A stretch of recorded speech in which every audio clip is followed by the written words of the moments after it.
Hello, I'm Nancy Sutherland. This is another opportunity for us to enhance and build our selling relationship as we discuss gaining commitments in the selling engagement.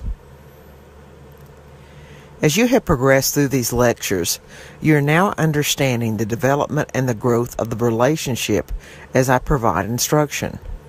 By now, you have confidence in me and find the interchange a true engagement.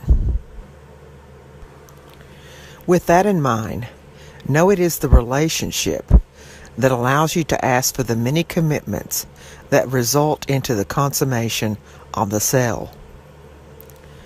Do not lose sight of this and fall into other traps of operation, as the consummation of the sale is a process taking time. Obviously, you are representing a company or your own business, and you're expected to generate revenue. Know that I am cognizant of the need for solvency of the business, meaning a continuance of products sold. However, the focus on revenue generation or getting the sale to the extreme will yield great negative externalities in the selling engagement. In fact, this is typically why a salesperson is criticized. Exhibiting behaviors of getting the sale no matter what is not conducive to building the relationship.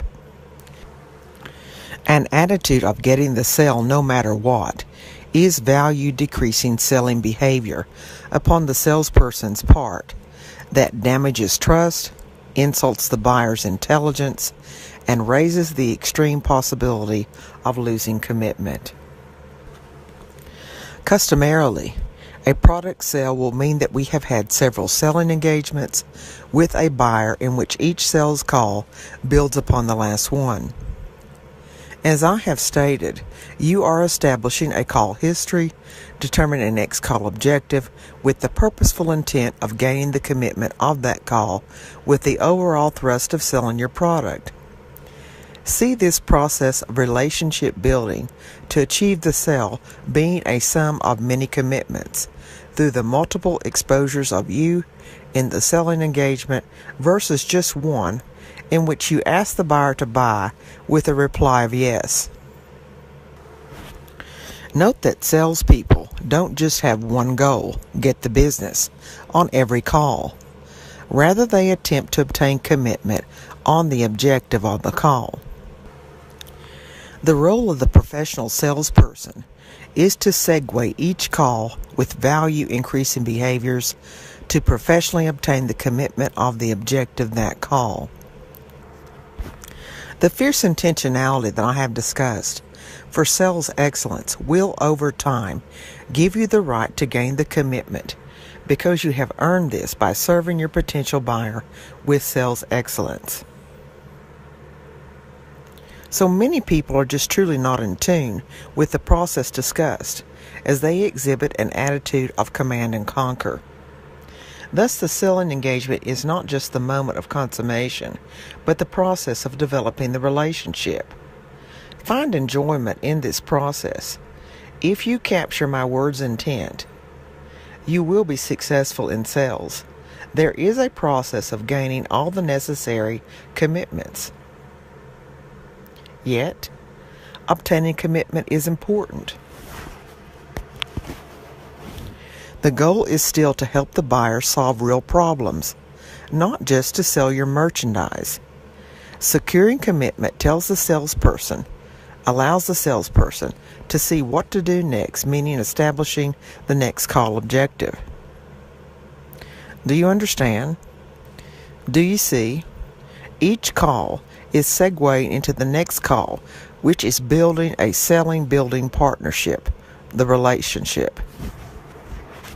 Know that in any individual call, that if you are not giving value, that you will probably not have a next call. This is extremely strategic, extremely tantamount that you understand the significance of each exposure before the potential buyer and whether you have another.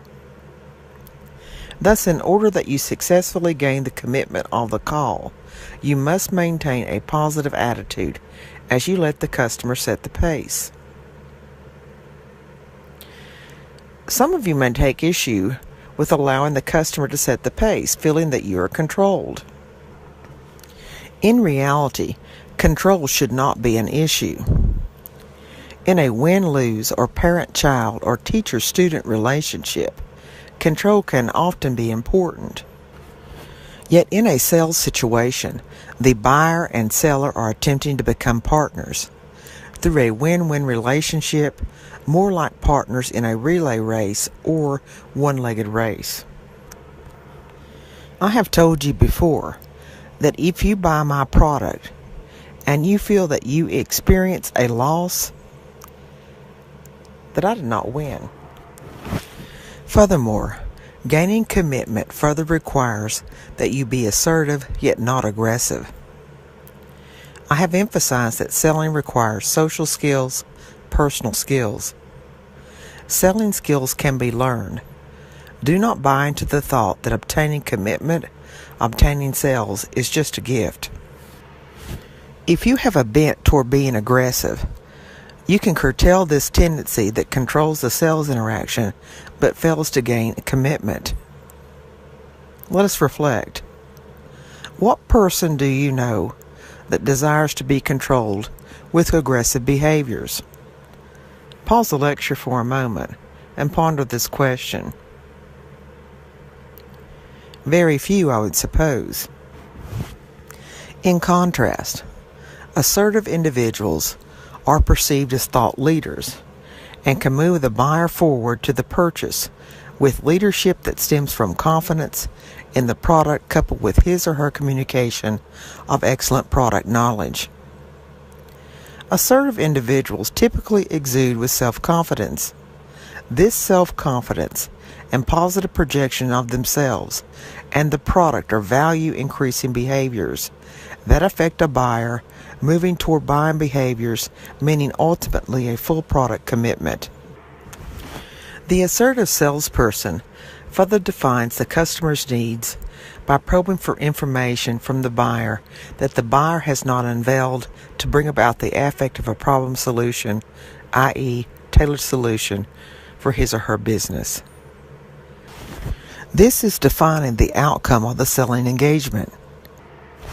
You see, controlling the selling engagement is not the intent of the aggressive salesperson, but ensuring a two-way flow of communication and the potential buyer's participation is.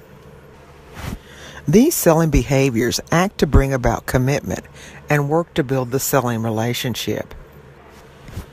As an aggressive individual also responds to objections conveyed in this two-way flow of communication, typically the close will result as a normal response. Similarly, a more submissive salesperson needs to self-correct because this type of individual will excel as socializers but rarely try to gain commitment. The commitment to buy is the reason you're sitting face to face. Also, a submissive will generally not probe effectively to identify the full customer's needs to bring about a tailored solution because they will typically accept the need state provided by the customer. This allows the customer to control the selling engagement. Know that the potential buyer, for the most part, do not express a need. Most, in fact, identify that they have no need. Thus, you must establish a reason for your existence in the sales call. You're there to fulfill a need state of the customer, meaning there is a current deficiency, and you can fulfill the need with your value offering and product offering. This is the needful change of the submissive individual to an expressed confidence in the need for the buyer's change versus acceptance in the as is. Know that any personality bent in a selling engagement, failing to bring commitment, ultimately failing to bring a sale into fruition, is assessed as a value decreasing behavior. We all have areas that must be mitigated and areas that are to be grown. This is self-development. You're in the sell engagement to deliver selling value, not exhibit value detracting behaviors deducting selling value. We can change to be an effective salesperson to bring about commitment leading to and resulting in the sale. Thus know that each call, the assertive salesperson acting with thought leadership as an active listener of his potential buyer can truly define the status of the buyer, bringing and solidifying the buyer's nearness to the consummation of the sale, and in time the final consummation of the sale, resulting in the financial rewards of the salesperson. In contrast, failing to obtain the incremental commitments set in each call because we hold on to our value decreasing personality bents results in taking longer to obtain the sale and further potentiates or increases the requirements set before the salesperson from the prospect. For the faint-hearted at this point of the lecture, pondering the magnitude of this work, realize that this is sales coaching. These are sales lectures. I further emphasize that the sales coaching, sales content was applicable to your professional, personal value increase, even if a professional sales career was not your intent. I must emphasize unequivocally that the principal mission of the salesperson is to gain commitment from the potential buyer. The true art or craft of the salesperson is to gain commitment. Therefore, the reason companies value salespeople are because salespeople are good at gaining commitment. However, recent research that I have studied indicates all salespeople need dramatic improvement in achieving sales objectives and gaining commitment at each milestone of the sale. Thus, what I've discussed thus far in this lecture is the understanding that in each milestone of the sale that a commitment must be gained. I observe in sales coaching that the salesperson does an inadequate performance of setting next call objectives. The salesperson falls into the trap of not properly setting the next call objective. One cannot gain a commitment in a call without an adequate call objective, however. This is extremely wasteful of the seller's and buyer's time. This value-decreasing behavior of failing to establish a viable, correct, workable next call objective fails at building the relationship that results into the consummation of the sale. Typically, the salesperson feels that this level of intentionality is not needed. I have stressed sales excellence as the model of best practice, which is the work of setting the next call objective with excellence. However, as stated, selling skills are learned. Setting proper call objectives with effective behaviors to gain commitment can be taught and learned by the salesperson. Gaining commitment is the natural conclusion to a well-orchestrated sales call and is a learned and practiced skill. Realize that this is sales coaching. These are sales lectures. Consistently trying to understand nuances of buyers is hard and requires patience, time, and perseverance. Again, sales coaching, sales content is applicable to your professional, personal value increase, even if a professional sales career is not your intent. I have studied research in which a total company, meaning all functions, departments, were trained in sales. For example, Supply Chain Services of Stillwater, Minnesota, trained an entire company in learning sales skills, meaning all functions, departments. The results were exponential. Sales increased greatly despite the 2007-2008 economic crash. From a business consulting perspective, this is the change initiative, change improvement that I take.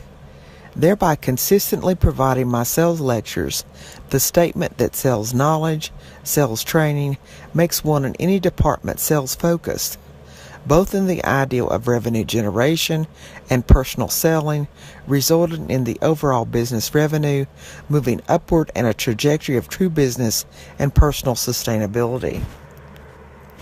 The following is the discussion from the detailing white paper. Supply Chain Services, Inc. of Stillwater, Minnesota, is a small private company with about 25 employees and is 11 years old. SCS does business-to-business sales and faces many of the same challenges that your company probably does. SCS has grown dramatically despite the rotten economy since the crash of 2008. In fact, this year's Supply Chain Services grew revenues by 60%, with no loss of profit margin.